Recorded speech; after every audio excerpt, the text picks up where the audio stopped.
Hi everyone, welcome to my YouTube channel. I know it's been a really long time since I last posted and I feel like I say this every single time I get back on YouTube again. But as many of you know, I got into this huge accident about 5 months ago in November, and I've been recovering at home, and I don't have a whole lot to do, and I've been really trying to tap back into some of the things that I used to do, or sort of engage more creatively in what I can do at home.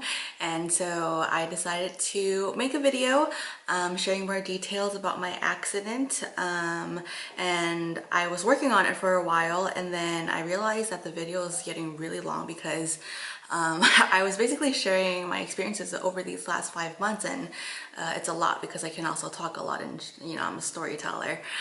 So instead, I asked people on Instagram if they had any questions for me or if there were things that they were curious about. Then some people submitted questions to me, so thank you to everyone who did. And so I'll be answering those questions today in my videos so that I can sort of just condense the content a little more. And I feel like I'm acting as if I'm some popular YouTuber who has like all these followers who are dying to know things about me, which is not the case at all, but a girl can dream. Someone asked, you mentioned being conscious throughout the accident. How much do you remember versus how much was told to you? So yes, for some context, I was struck by a car as a pedestrian while I was crossing the street in San Luis Obispo, or SLO for short. I had moved up there for work back in September, and I was living there for about 2 months when my accident happened. I was on my way to a facial appointment at 7 a.m. I parked across the street and I was crossing the street. I had the right of way. The cars had a red light, and then yeah, things happened so fast. I got hit by a car, and every time I talk about this, people are always like, oh, you didn't see the car coming, you didn't hear the car coming, or like, how come you didn't just like run away from the car? But when you're in that situation, it's really difficult to react quickly because it all just happens so fast. And when I crossed the street, like I didn't see a car that was like speeding or anything like that. It was just a normal morning. I passed the car in the left lane, I passed the car in the middle lane, and then as I approached the third lane where I was almost at the sidewalk, I just hear a car like speeding down towards me, and by the time I like looked this way to see the car, I got hit. And so I was conscious throughout the whole thing, from being under the car to being taken to the hospital, to having to be airlifted to another hospital. So that was really terrifying to wake up from and remember. I remember when I first got hit, he did stop. My whole body wasn't completely under the car, it may be like just my lower body, and I remember like begging him to just like back up the car because that would relieve some of the pressure on my body, and like maybe things would be okay and like I wouldn't be crushed.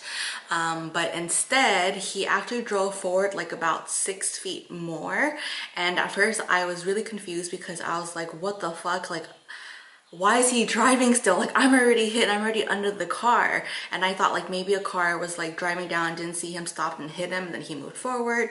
But as I was under the car, I saw him get out of the car and he didn't have any shoes on. All he had on were socks. And that's when I realized like, oh, he was probably trying to run away, and realized he couldn't because my body just went further under the car, that it made it difficult for him to do so. When that happened, I remember my head was like being like it was like bopping against the road. So then I have like a little scar in my head that's still healing. Luckily it wasn't like deep internal damages, it's just really surface level. But I was so deep underneath the car that his engine was like right above my face and my body. It was burning hot down there, and I remember feeling like I couldn't breathe. I felt like my airway was being crushed, and I remember like tasting blood. I remember like asking for help, and I remember thinking that I was truly going to die. I was like underneath the car. I couldn't believe that this had happened. You just hear about these things or see these things happen to other people or on TV so often, but to like actually be in that position was like really terrifying and shocking. I was thinking to myself like, I'm not gonna make it out of this alive. Like I don't work out, I don't eat healthy, I haven't done anything to like prove that my body can handle all this trauma that it's about to go through. I remember when I was underneath the car, I saw someone get out of the car and run towards me. Long story short, he ended up being a fellow employee at my workplace too, but we worked in different departments, so we didn't know each other. But he had kept in touch with my family afterwards just to see how I was doing. But he was there at the site of my accident, as well as an off-duty firefighter who were talking to me, and they were just like, you know, like, hang in there, the ambulance is coming really soon. But I was like begging them to lift the car and take me out from under because it was so hot. I still have like a scar on my face right here from my burn wounds from being underneath the car, and I think they were really afraid to move my body in case I had any like major spinal injuries, and they didn't want to cause any more damage. But they tried anyways, and they weren't successful at it. I think because not all people were at the scene at the time yet, but I kept begging, and I was like, get me out. I remember my hand like slapping the road and just like begging for them to like take me. And then I think like there were about 20 people who finally like got out of the cars to help me, and they lifted the car, and then I got pulled out from under the car. After that, I remember a woman coming up to me and was like, she grabbed my phone and was like, who do you want me to call for you? And for some reason, I was just like, I have an 8 a.m. meeting that I am no longer going to be able to make it to, so let's notify my supervisor. But also because she's like a really good friend of mine, and she lived close to where the accident happened. And so she called her. I don't remember what the conversation was. I was just in so much pain. My eye was like so swollen that it was like closed shut. I couldn't even open it. So I was really only seeing out of one eye. I was in so much pain, so I was just like, I don't know, I guess I was waiting for my body to kind of give up on me, because I didn't know how long like this was going to last. Eventually the paramedics came, and I remember them like just cutting up all of my clothes. I was wearing a denim jacket, like a gray shirt, some black pants, my favorite boots, a Victoria's Secret bra that I will no longer be able to wear because they cut it up, and that's $50 down the drain right there. I guess I was just like butt-ass naked in front of all these paramedics because that's just what they have to do on site of an accident. I remember them taking me onto the gurney, and I was really afraid to like move my body because I felt so broken, even though I didn't know what was. I was just in a lot of pain, but they had to do it. Then they put me in the ambulance. It was a really bumpy ride. I remember squeezing like the hands of paramedics really tight and just like telling them like I'm gonna die, like tell my family, my boyfriend, my friends that I love them, and they're like, no, like you're gonna be okay, like just stay with us. They kept asking me for my name, for my birthday, like what year it was, I remember what happened, and I think that was their way of making sure that I would stay awake or that I would stay alive. But it was really tiring to keep talking because it was really like hard to breathe, being underneath the car and then like being in that much pain, and they just kept asking over and over again, and it was really frustrating. And I'm just like, you all have my license in my purse, like fucking pull that out. I don't want to talk anymore, I just want to go to sleep. And so I think that's why maybe like some of the news articles that are up about me and that accident say that I was unconscious and unresponsive, but I was literally awake throughout the whole thing. I don't remember like necessarily like leaving the ambulance and going to the emergency room, but I remember being in the emergency room, and I watch Grey's Anatomy, so I'm just like, oh my gosh, I'm in Dr. Hunt's trauma room. What's gonna happen to me? I tried to listen very intently to what the doctors were saying as they were assessing my injuries, but I'm not a science person. I don't understand my anatomy or my physiology, so the things that they were saying, I still had no idea where they were in my body or what was broken. I remember them saying though that I needed a blood transfusion because they were trying to look for my blood type. Lots of things were being put on me. I remember them sewing or suturing up one of my wounds on my leg. I remember my coworkers who showed up to talk to me in the emergency room just to like keep me company, tell me what was going on. And at the time, I still felt like I wasn't gonna make it. So I told my supervisor to take care of my family because they're gonna be so broken without me. Like, I'm the one who holds it down for them. I do everything for them. And if I'm not gonna be around, like I don't know how they're gonna be. And I was really afraid of like the financial impact of this accident too. So I was like, please start a GoFundMe as well. I don't know what the medical expenses are gonna be. I don't know what the funeral costs are gonna be. So just go ahead and do that. And then I also told her to help me pick up a sofa that one of my colleagues was gonna give to me for free because she was moving. I don't know why my head was thinking about all of these different things during this accident, but when I was talking to a therapist about it, she told me that I have like a high sense of duty and responsibility to be able to still think about like my commitments to my work and my job and my family and other people while like being under this much trauma. And I didn't think about it that way at first, but I guess it makes sense. My injuries were so severe that I was told that I was gonna have to be airlifted to Fresno. And I was really terrified of that because I would have to be alone with someone, like no one could go with me on the helicopter. And I really thought that I was gonna die on the way there and that like no one would know or what was gonna happen, you know? So I think they finally sedated me to be able to go into the helicopter. And I had been asking for that the whole time I was in the emergency room. I was like in so much pain and I was just like, can you like put me to sleep, please? Like I don't want to stay awake for this anymore. And they're like, no, like you have to like stay awake. We have to make sure that you're alive, so we can't do that. And then I was really thirsty, so I was like, can I have some water? And they're like, no, because you're gonna go into surgery, so you can't have anything in your system. And I just remember like getting delusional at this point, and I was like, why did this happen to me? I'm a good person. And they were just like trying to reassure me like, no, it's not because of that, like everything is fine. I guess it was just like my way of trying to understand the accident and like why it happened to me. And I don't know, I felt so unlucky and unfortunate to be in that situation. When I was in the helicopter, I remember I was slowly beginning to wake up because I heard the chopper and I heard the nurses like taking care of me, but I couldn't open my eyes or move my body, and then I think I just like fell back asleep because of the anesthesia. And so I don't remember much after that. Like I don't remember getting to the hospital, I don't remember going to my surgeries. I don't know what happened, and for the rest of that week it was just a blur because I had 3 surgeries that week that I don't even remember being conscious like going into in the first place. So then what was told to me was that, you know, a lot of people showed up that weekend for me, and I do remember like talking to people and hearing voices and like engaging with people in some ways, but then there's some people that I was told that were there that I don't remember seeing or talking to whatsoever. So that was really confusing for me and really scary to wake up from. I don't remember going to the surgeries. It took like about a week for me to finally like actually wake up and make sense of things again, because I think I just spent so much time being asleep and recovering from all of it. It was really fun, I guess, to like hear the stories that people had of me, because I was like communicating with people by writing on their hands or like spelling things out on their hands and then writing stuff on paper. And apparently I came up with that method and I didn't even realize it. My sister kept all of those papers where I wrote notes to my family and my friends, and it's just really funny to like look and read back on because some stuff I don't even remember writing about.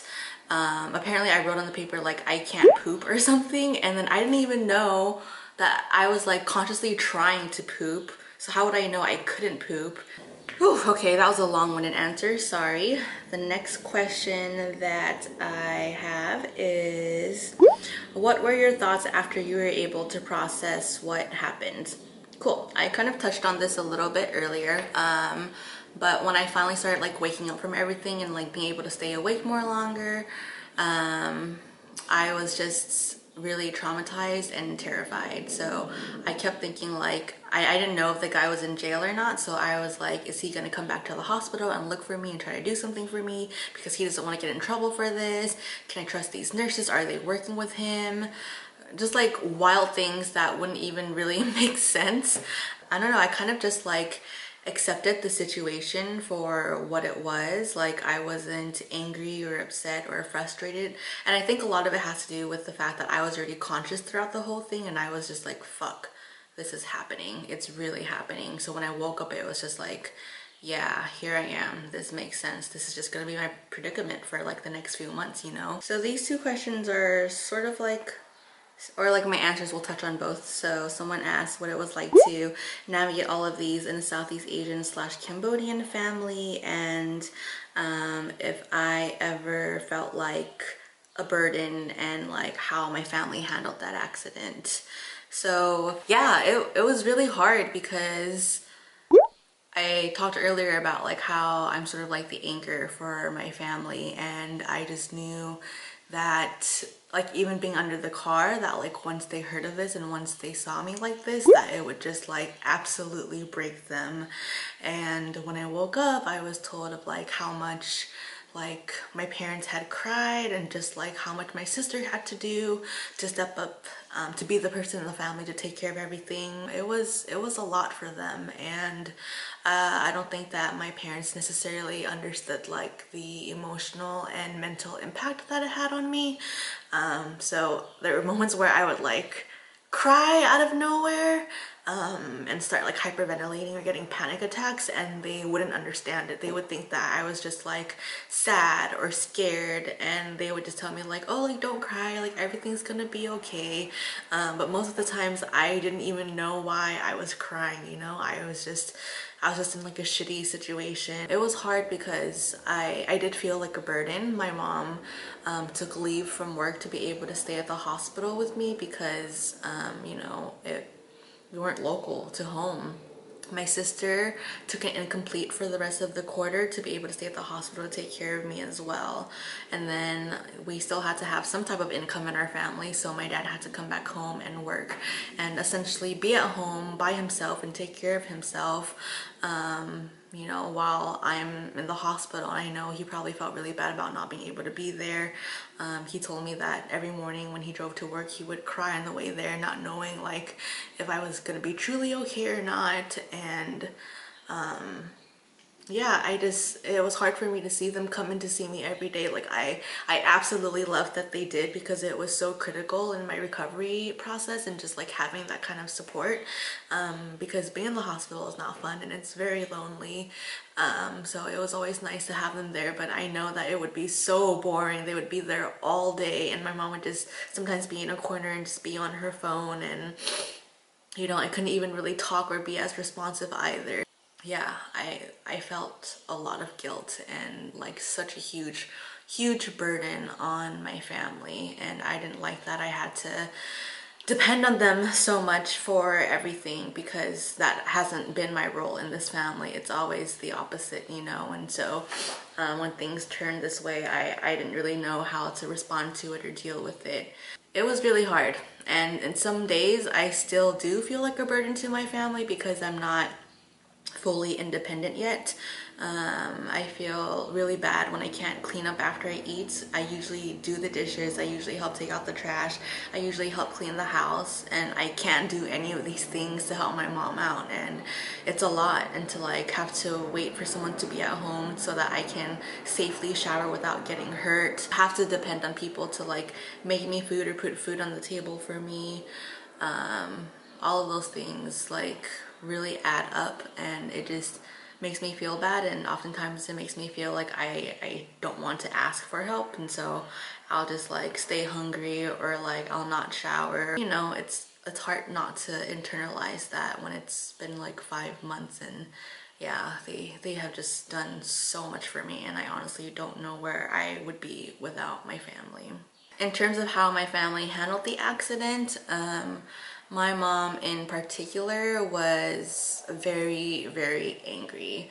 There were moments I saw her in the hospital where she was like pissed at the guy who did this to me, and you know, some days she still talks about wanting to visit him in jail so she can talk shit to his face, and she wants to beat him up and all this other stuff, which is really cute if you know my mom, because she's a really tiny woman and I love her for wanting to do that for me. But part of me just wishes that she would just let it go, because I think I've let it go way before that she even did, and in some ways I don't know if she has. But I guess it's different when you're a parent and you're really protective, and you know, I think she was trying really hard to make sense of this accident too, and trying to find ways to like, I don't know, not justify I guess, but to like, I guess she was trying to find signs that this was gonna happen, and to blame herself that she missed those signs. So she was like, you know, a couple of days ago before your accident, the blender like it exploded in my face, like it was broken. That should have been like a sign for me that something bad was gonna happen. But I'm just like, how would you know like something like that, you know, like you just can't expect that something like that was gonna happen or anticipate that an accident was gonna happen to me. My dad wasn't as vocal about the way he was processing this, but I think that he just thought there was like some bad luck that was happening in our family. So like in December, he shaved his entire head 2 times actually, because he was like, I'm gonna like shave off all of the bad luck so that you can like recover and like be reborn again and all of this other stuff. For my sister, I think she took it really hard just because she had to take on a lot of the emotional labor of my accident with my family. And I think she wanted to do everything in her power to be there for me. So there were nights where she stayed with me at the hospital. There were nights where she stayed with me in rehab. She literally comes home every weekend from school now just to be able to be with me. And I love her so much for all of this. And like, especially without her in this whole situation, I would be a absolute fucking mess. She has just been so critical in my recovery process, and you know, even though she like didn't know what to say or what to do sometimes, she was always there and was always willing to help and always willing to do like go beyond the earth for me. The next question that I got is about my recovery. What did my support system look like, and what was the best way to support you? My support system looked a lot like people literally showing up for me in a multitude of ways. So it was people who were just like sending me messages and checking in on me. It was people that I haven't seen or talked to in literally years, from all walks of life, who were trying to visit me when I finally got transferred down to LA for rehab. It was my family being at the hospital every day for me and bringing me food every single day as well. It was people who were FaceTiming me and talking to me and keeping me company. Those were all really important for me because at the hospital, time passes by so slow. I get anxiety and I get sad. So whenever I get a chance to talk to people, it is such a good distraction for me. Especially whenever people like drove all the way to Fresno to visit me. That meant a lot to me because they would visit me for a few hours at a time, and those would be some of the happiest parts of my day. Honestly, just like anything and everything that people did to show their love and support for me throughout my accident and my journey, like all of that means so much to me. No gesture was like ever too small. I loved being able to catch up with people, even if it was just like through text message. I loved being able to see people, even if it was just for like 30 minutes. I loved all of the encouraging messages and cards that were sent to me, gifts that were sent to me. It was just really overwhelming to see the kind of support that I had. Like, if you contacted me at all at any point throughout this journey, like it has been enough for me, and I thank you all so much for that. So these next 2 questions are related to work, so I'll answer them both together. I would love to hear about how you navigated conversations with work and coming back, and I'm curious about how the accident impacted your job. So as I mentioned earlier, I was only at this job for 2 months. I've had a lot of support from work, and it's honestly been very surprising because I don't know if it's normal for an institution to be this supportive of their employees, especially as someone who's only been there for 2 months. But you know, like I mentioned earlier, my supervisor was the one who showed up on site for my accident. She was in the emergency room, and she drove to Fresno when I was airlifted there to be there with me and to help me with my family as well. The dean of students actually reached out to my family, called my sister, and asked her if she needed to talk to my sister's dean of students at her school to explain the situation, to sort of like give more backup to like what was happening with my sister and why she needed to take it incomplete for the rest of the quarter. That's like such a big deal to me. The vice president of student affairs called my sister. The president of the university called my sister. So they were like very much checking in on me and my family, and the school also paid for my family's food and hotel that weekend that I was airlifted to Fresno. So Friday night and Saturday night, they took care of that for my family because it all happened so fast. No one knew what to do. There was no housing available, and they just took care of my family for that. And I am just so grateful for that. Never would I have imagined that was going to be the kind of support that I would get from my employer, but it's been amazing. Like I woke up and I was told all of this, and I was like, holy cow, I don't even know where to begin to thank all of these people, you know. Additionally, I'm currently on catastrophic leave, which is sort of like the disability leave. And when that happens, the school is able to reach out to employees and ask them to donate vacation hours so that I can still be employed full-time for 6 months and still receive a full paycheck. And so that's exactly what happened. And the last time I checked, which was like a few months ago, people had donated over 1,000 hours to me. I was just really surprised by that. I didn't think I would get the full 6 months, to be honest, because I'm like, I don't know who knows me. I don't know how many vacation hours people have. Are people trying to leave or get paid out for this? But people have been so incredibly generous, and it's just like, whew, I still don't know how to take it till this day, but I am like freaking forever grateful for this. To be able to recover at home and to still get a paycheck each month has just helped me and my family significantly. So really grateful for that.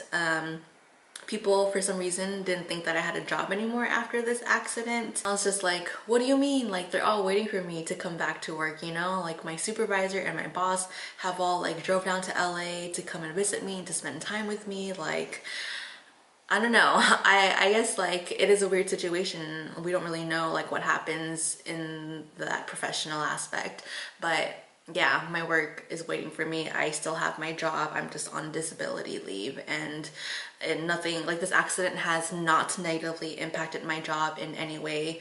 And even throughout like these last 5 months, like the vice president of student affairs was like emailing me and checking in on me. The president was doing that now and then as well. The plan is to start back work on May 20th, and to stay with my boss temporarily until I can find a place and find a roommate and all of that good stuff.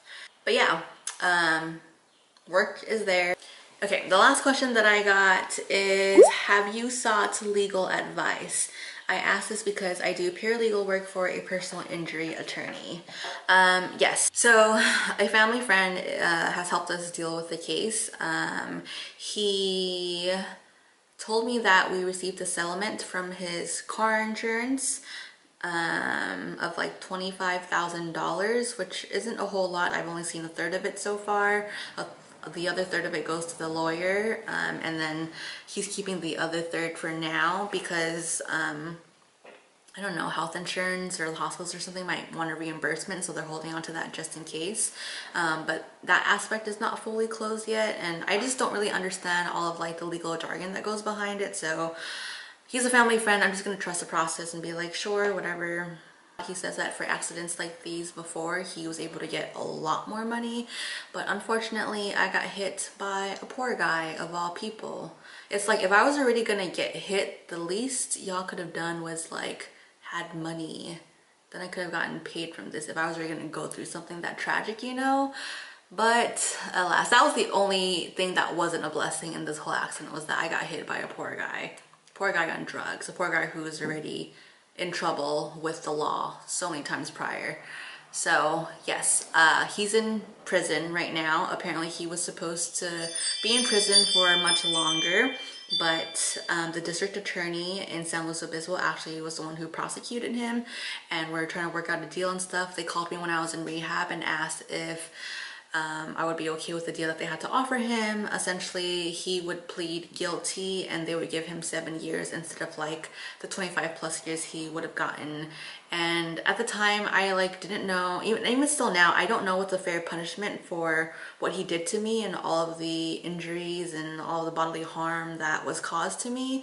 But I also like don't believe in like the prison system. So, you know, I'm just like, I don't really know Sure, I don't have to deal with it. I don't want to go to court. I don't want to go to trial. Like, it's already a lot to go through all of this, and I just didn't have the capacity to like commute to SLO and like go to court and deal with this matter. So I was just like, anything to sort of just like close this so that I can like move on and like get closure and sort of have that peace, like I'm fine with it. So I told them yes, and apparently the case is closed. They have prosecuted him. He has 7 years, all that other good stuff. Yeah, that's just where it's at. So all right, so that's all the questions that I have. Thank you so much for watching this video and making it this far if you have.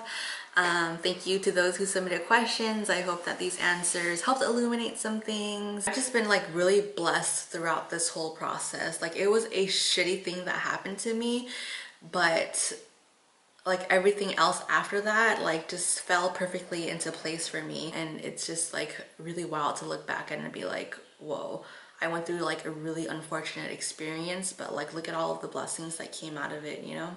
I do feel very blessed to be alive and to be here today and to continue to be able to experience all that the world has to offer.